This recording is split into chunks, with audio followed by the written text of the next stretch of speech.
Good day, mga kayang master, eto na ang susunod na kabanata ni Mr. Daryl Darby pero bago ang lahat pa-like and share and subscribe ang ating channel, at pindutin ang notification bell para lagi kayong updated sa lahat ng kabanata, at eto na rin ang full chapter ni Mr. Daryl Darby kaya abang-abang na lang po sa iba pang mga kabanata. Marami pong salamat.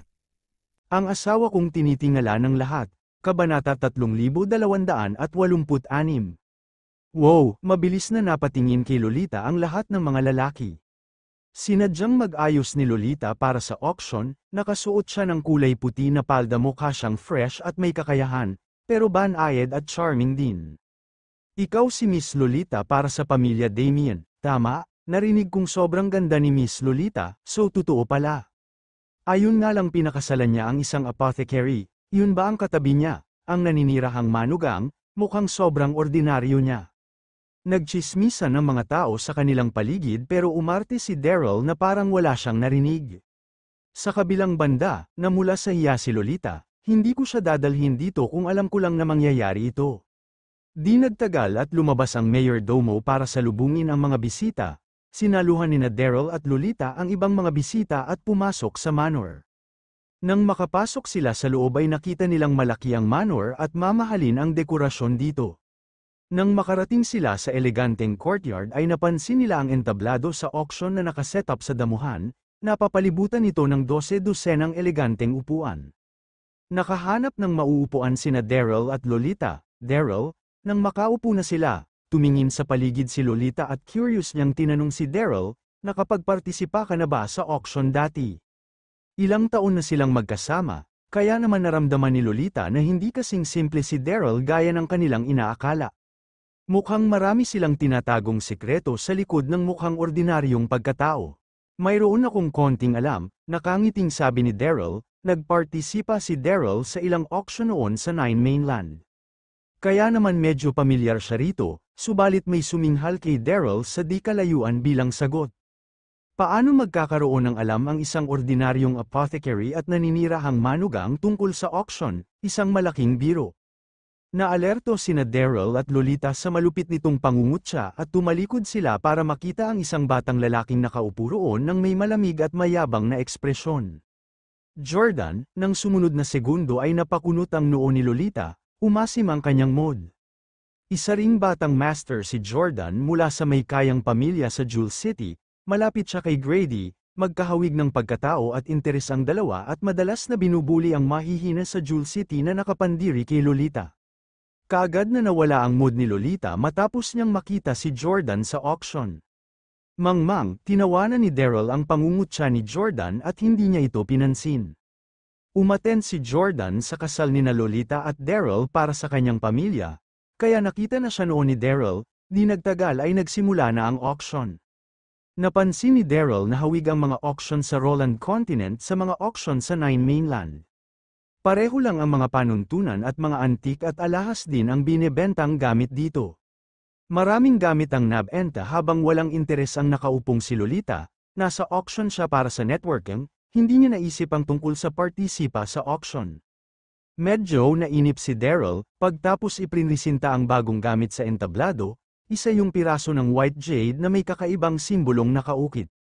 Masyado itong ordinary at hindi ito ganoon kahalaga para idagdag sa koleksyon kumpara sa mga gamit na naibenta bago yun. Wow, nagulat ang lahat nang makita nila ang piraso ng white jade. Ano yun? Isa lamang itong ordinaryong piraso ng white jade, anong nakaukit dito? Maaari ba yang ibenta? Namanhid ang lahat sa kanilang nakita, nainip din si Lolita, ha? Nang sumunod na segundo ay nagningning ang mga mata ni Daryl nang titigan niya ang piraso ng white jade, nang inig siya. Nakita ni Daryl kung anong nakaukit dito, mga sinaunang karakter mula sa Nine Mainland. Talagang nasabik siya nang makita niya ang piraso ng ornamenting mula sa Nine Mainland sa Roland Continent. Kabanata 3287. Pagtapos ng ilang sandali ay bumalik sa wisyo si Daryl, huminga siya ng malalim para pakalmayin ang kanyang sarili. Hindi niya mapigilan ang kanyang pagkasabik, napagdesisyonan niyang bibilhin niya na lang ang jade kapag walang nagbid dito. Sa entablado ng auction, narinig ng lalaking nagbabantay sa auction ang mga pag-uusap ng masa at nakangiti itong nagpaliwanag. Tumingin sa paligid ang lalaki, nasa 1,000 gintong barya ang paunang presyo ng piraso ng jade na ito, simulan na natin. 1,000 gintong barya, maraming tao ang umiling at natawa. Isa lang iyang piraso ng jade, paano yan magkakahalaga ng ganoon kalaki? Mga artista at dignitaryo ang lahat ng mga bisita, may mahusay na kaalaman ang lahat, sinong papayag magbid para sa isang walang kwentang bagay? Sandaling awkward na tumahimik, wala sa mga taong nandun ang nagbid, medyo nahiya ang lalaking nagbabantay sa auction, handa na siyang alisin ang piraso ng jade. 1,000 gintong barya, subalit hindi inasahan ang narinig nilang mahinang boses, iyon ay si Daryl. Mabilis na napatingin ang lahat kay Daryl, gusto bang magbid ng nakikitirang manugang sa piraso ng jade, nababaliw na ba siya? Unang nag-react ang nakaupo sa malapit na si Jordan, bumulwak ang kanyang tawa, gagastos ka ng 1,000 gintong barya para sa piraso ng jade. Dapat ba ay umiinom ka ng gamot? Matapang na nagpatuloy si Jordan, isa kang nakikitirang manugang. Mayroon ka bang 1,000 gintong barya? Manghihingi ka ba ng pambayad sa asawa mo? Nagtawanan ang lahat. Hinayla ni Lolita ang manggas ni Daryl, anong gusto mong gawin sa piraso ng jade na yan? Magagamit ko ito, seryosong sagot ni Daryl, huwag kang mag-alala hindi ka magbabayad para rito, mayroon akong 1,000 gintong barya. Hindi mapakali si Lolita, hindi maliit na halaga ang 1,000 gintong barya, paano maglalabas si Daryl ng ganoong kalaking halaga na pera kung wala siyang pinagkakakitaan? Tatanungin na sana siya ni Lolita pero pinigilan nito ang kanyang dila dahil sa sitwasyon. Ginoo, sorpress ang tiningnan ng namuno sa auction si Daryl, sigurado kang gusto mong magbid para sa piraso ng jade.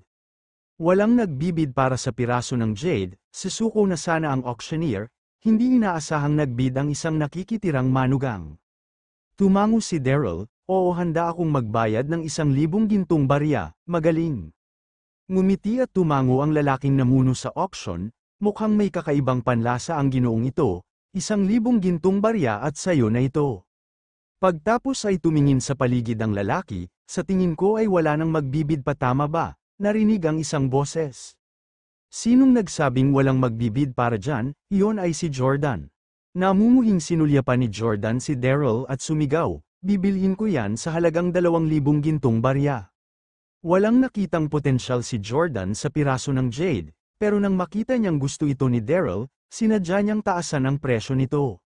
Wow, nagkagulo ang mga tao, napaatras din si Daryl, tinitigan niya si Jordan, umusbong ang galit sa kailaliman ng kanyang puso. Hayop may tama sa ulo ang mangmang na yan, makinig ang lahat. Pagtapos ay sabik na sumigaw ang lalaking namuno sa auction, nagbid ng 2,000 gintong barya ang young master ng Pearl City na si Jordan, may gusto pa bang mag-alok ng mas mataas na presyo? Kabanata 3288. Nagpalitan ng masasamang tingin ang lahat pero walang nagsalita. Napansin nilang sinadyang kalabanin ng bid ni Jordan si Daryl. Sandaling natuon ang atensyon ng lahat kay Daryl, handa na silang makitang ipahiya ni Daryl ang sarili. Tiningnan ni Jordan si Daryl nang may nang mamaliit ng ngiti, isa kang nakikitirang manugang. May pera ka ba pang bid? Kung kulang, bilisan mong tanungin ang asawa mo, tumawa ito. Hindi siya pinansin ni Daryl, nagbuntong hininga at sumigaw siya, magbibid ako ng 10,000 gintong barya. Kailangan niyang makuha ang piraso ng jade kahit ano pa ang mangyari. Maraming gulat na komento mula sa paligid, nagulat ang lahat. Akala nila'y hindi nagkakahalagang higit sa 500 gintong barya ang piraso ng jade, pero maglalabas ng 10,000 gintong barya ang nakikitirang manugang para rito. Ang pinakamahal na nabiling gamit ay nagkakahalaga lamang ng 8,000 gintong barya, pero handang magbayad si Daryl ng 10,000 gintong barya para sa piraso ng jade. Nababaliw ka na ba? Nang inig ang katabi nitong si Lolita, nagtanong ang babae, nababaliw ka na ba Daryl? Saan ka hahanap ng 10,000 gintong barya? Isa pa, anong espesyal sa piraso ng jade? Bahagyang ngumiti si Daryl, naiintindihan ko ang mga sulat na naroon. Nagulat si Lolita sa naging sagot ni Daryl, sinabi niya bang nababasa niya ang nakasulat sa jade. Natawa si Jordan, suminghal siya kay Daryl, nakaka-interes, naging kayamanan ang ordinaryong piraso ng jade sa mga mata ng nakikitirang manugang. Anong pakiramdam kapag asawa mo ang magbabayad ng 10,000 gintong barya para sa piraso ng jade? Ikinaway ni Jordan ang kanyang kamay pagtapos ng sarkastikong komento niya, dahil magbabayad siya ng 10,000 ginto, ayaw ko na niyan. Natuwa si Jordan sa kanyang sarili nang i-anunsyo niya yun, hindi niya kailanman ginustong magbid para sa piraso ng jade. Gusto niya lang pataasin ang presyo nito, pagkatapos niya sa kanyang mga layunin ay hindi na niya kailangang magpatuloy sa mas maraming bid. Umubo ang lahat nang tingnan nila si Daryl na parabang nakakita sila ng sinasamantala. Makinig ang lahat, sabik na sumigaw sa entablado ang ginoong iyon ay nagbid ng 10,000 gintong barya. Mayroon pa bang magbibid ng mas mataas? Pagtapos ay nagbuo ang mga tao, nauubusan na sila ng pasensya, sige bilis ihampas na ang martilyo. Tama, walang mag-offer ng mas mataas na presyo, huwag tayong magsayang ng oras. Sumali si Jordan, bilis at ibenta ito sa nakikitirang manugang, sino pang mangmang ang maglalabas ng pera para sa walang kwentang bagay. Bumulwak ang tawanan ng mga tao, nagkunwari lamang si Daryl na hindi niya marinig ang pangungutya at tawanan sa kanyang paligid. Nakatuon ang kanyang mga tingin sa piraso ng jade at sekreto siyang huminga ng maluwag sa kanyang puso. Sa wakas at nakuha ko na, pagtapos ay nag-utos na ang lalaking nagbantay sa auction na ibalot ng maayos ang piraso ng jade at nagpatuloy na siya sa sumunod na gamit. Sumigaw ng mga pangmamaliit na salita si Jordan kay Daryl, "Oy nakikitirang manugang, malakas ang loob mo. Hindi makapaniwalang gumastos ka ng 10,000 gintong barya, pero makakapaglabas ka kaya ng napakaraming gintong barya. Bakit hindi ka magmakaawa sa akin, baka mapahiram pa kita?" Tahimik na tinitigan ni Daryl si Jordan at walang buhay na nagsalita, "Salamat sa kabaitan mo, hindi ko kailangan ng pera mo." Suminghal sa kanya si Jordan at tumigil ito sa pagsasalita. Pagtapos ay nagtanong ang hindi mapakialang si Lolita, "Saan mo kukunin ang 10,000 gintong barya, Daryl?" Kabanata 3289, huwag kang mag-alala, kalmado si Daryl, nakangiti niyang panyanatag ang kalooban ni Lolita. Mayroon akong paraan para gawin yan. Pagtapos durugin ng pugad ng mga pirata sa Devil Island, isinara ni Daryl ang pinakamalaki nilang depositoryo ng kayamanan. Patak lamang sa balde ang 10,000 gintong baryang kailangan ng mabuksan niya ang depositoryo ng kayamanan. Huminto sa pagsasalita si Lolita nang makita niya ang madilim na mukha ni Daryl, nang sandaling yun, sa hardin ng pamilya Damien sa Pearl City. Nakabihis ng maluwag na casual na damit si Damien habang naghihintay siya sa lawa, mangingisda bilang paglilibang. Naging kalmado siya pagtapos niyang ipasa ang lahat ng negosyo ng kanilang pamilya kay Lolita, oras na para mag-enjoy at maglibang siya, Master Damien. Narinig ang malamig na boses mula sa kanyang likuran habang comfortable niyang ini-enjoy ang kanyang oras. Nagulat si Damien at mabilis siyang lumingon. Pagtapos ay nakita niya ang isang lalaking nakasuot ng itim na robe at tahimik na nakatayo sa kanyang likuran. Puno ng malamig at malayo na aura ang lalaki, parang isang natutulog na nakakalasing viper, nakakatakot ito. Ang nakabihis itim na lalaki ay ang mamamatay tao ng hinir ni Grady, si Lancelot mula sa All-Being Sect. Ikaw, sa wakas nag-react si Damien at inaral niyang maigi ang lalaking nakaitim, "Sino ka?" Walang ganang sumagot si Lancelot, "Narinig mo na ba ang tungkol sa All-Being Sect, Master Damien?" Ang All-Being Sect, nang inag ang puso ni Damien nang marinig niya ang pangalan, natarante siya. Kakabuo pa lang na grupo ng mga assassin ang All-Being Sect, paanong hindi malalaman ni Damien ang tungkol dito? Nagsalita si Damien ng sumunod na segundo, "Bakit mo ako hinahanap?"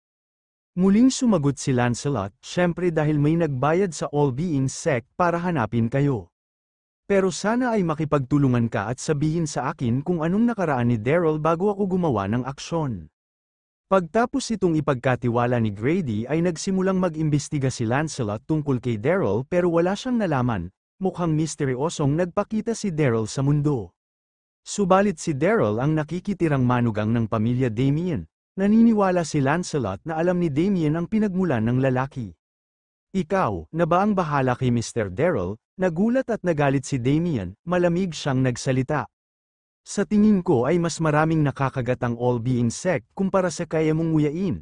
Alam ko ang nakaraan ni Daryl pero hindi ko kailanman ito sasabihin sa'yo." Matatag ang tunog ni Damien kahit hindi malakas ang kanyang boses. Ipinangako niya kay Daryl na ititikom niya ang kanyang bibig tungkol sa pinagmulan at nakaraan nito, kaya tutuparin niya ang kanyang salita.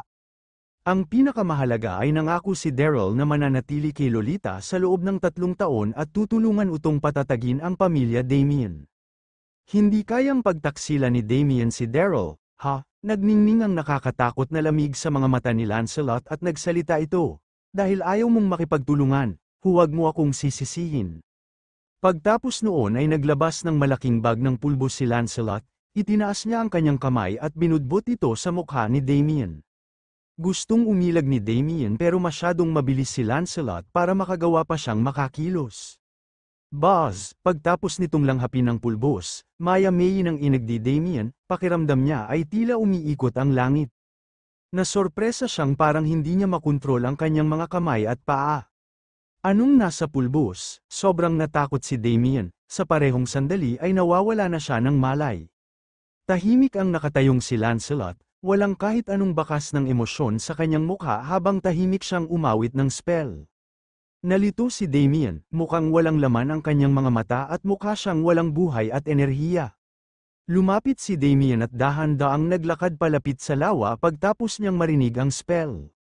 Makalipas ang ilang segundo ay lubos na nakalubog sa pool ng tubig si Damien. Nakakapag-hallucinate na droga ang pulbos na ginamit ni Lancelot, mawawala ng malay ang sinumang makalanghap dito, pagtapos ay hindi na nila makokontrol ang kanilang katawan. Nakaka-interes, nanatiling diretso ang mukha ni Lancelot at bumulong siya sa kanyang sarili, mas pipiliing mamatay ni Damien kaysa sabihin sa akin ang tungkol sa nakaraan ni Daryl. Mukha ng kakaibang tao si Daryl, gayunpaman, kapag naging punterya namin siya ay hinding-hindi niya ito kakayanin. Pagtapos ay tumingin sa lawa si Lancelot at sigurado siyang nalunod si Damien, pagtapos ay mabilis siyang tumalikod at umalis. Kabanata 3290. Lumutang ang katawan ni Damien sa lawa hindi katagalan pagkaalis ni Lancelot. Gosh, nakita ng dumaan ang katawan at namutla ang mukha nito, nang hina ang kanyang mga binti. Hey, patay na si Master Damien, makalipas ang ilang segundo, napasigaw sa takot ang isang tao, nagkagulo sa buong manor. Samantala sa Rose Manor sa Jewel City, patapos na ang auction, pagtapos ay nagkagulo ang mga nanunood. Makikita ang dahan-daang paglapit ng isang lalaking nakasuot ng magandang robe, may kasama itong mga gwardya. Nasa edad 40 taong gulang ang lalaki, isa siyang ginoo na may eleganteng kilos at lumabas ang malakas na aura mula sa kanyang katawan. Siya ang may-ari ng Rose Manor si Count Rowan, ang tagal nating hindi nagkita yung kamahalan, palagi talagang sopistikado talaga si Count. Ikinagagalak kong makita ka Count Rowan, lumapit ang lahat para magbigay bati kay Count Rowan noong una siyang magpakita. Si Count Rowan ang pinuno ng mga gwardya sa Pearl City, pangalawa siya na makapangyarihan sa Crescent Moon Principality.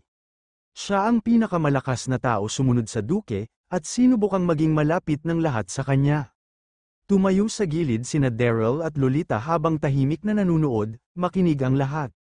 Magalang na ngumiti si Count Rowan sa mga papuring natanggap niya, nagsalita siya.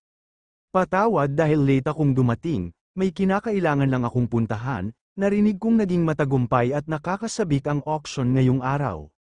Pagtapos ay tumawa si Jordan, naging sobrang nakakasabik, may isang mangmang na bumili ng ordinaryong piraso ng jade na nagkakahalagang 10,000 gintong barya, syempre nakakasabik yun.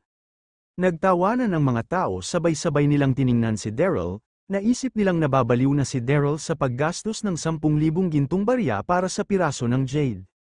Napakunot sa gilid si Daryl nang sinadyang paandaring muli ni Jordan ang tungkol sa bagay na yon. Hindi pa sisuko ang mangmang na yan, hindi nga ba, ha? Hindi mapigil ang tingnan ni Count Rowan si Daryl at nagsalita, hindi ka mukhang pamilyar sa akin. Maaari ko bang malaman kung saan ka nanggaling? Daryl ang pangalan ko, iyong kamahalan, magalang na sagot ni Daryl. Pagtapos ay muling sumigaw si Jordan, iyong kamahalan, siya ang nakikitirang manugang ng pamilya Damien mula sa Pearl City. Narinig kong hindi siya bihasang apothecary bago siya sumali sa pamilya Damien. Tumayo at lumayo ng tingin si Count Rowan kay Daryl, hindi dapat pag-aksayahan ng oras ang nakikitirang manugang. Iyong kamahalan, biglang may sumigaw, hindi pa naming nakikita ang kasanayan mo sa alchemy sa mahabang panahon, baka maaari mong ipakita ngayong araw. Nagkagulo ang mga tao, nakatingin ang lahat kay Count Rowan, kasanayan sa alchemy, nagulat si Daryl. Walang ideya si Daryl na katulad ng metalwork ang Nine Continent ang alchemy skill sa Roland Continent, kilala rin ang alchemist bilang blacksmith. Mayroong makakaibang katayuan si Count Rowan at isa rin siyang alchemist. May kakaiba siyang kabateran tungkol sa alchemy mula noong bata pa siya. Bago siya maging isang count ay malaki ang naging siya mula sa alchemy. Siyempre masaya ang mga taong yon dahil gusto nilang pasayahin si Count Rowan at dahil gusto nilang makita ang kasanayan nito sa alchemy. Ganun din si Jordan, naglakad siya palapit kay Count Rowan habang may palakaibigan tingin sa kanyang mukha, hindi pa kita nakitang may alchemy noon. Count Rowan magiging sulit ang pumunta sa Pearl City kung makikita ko ito.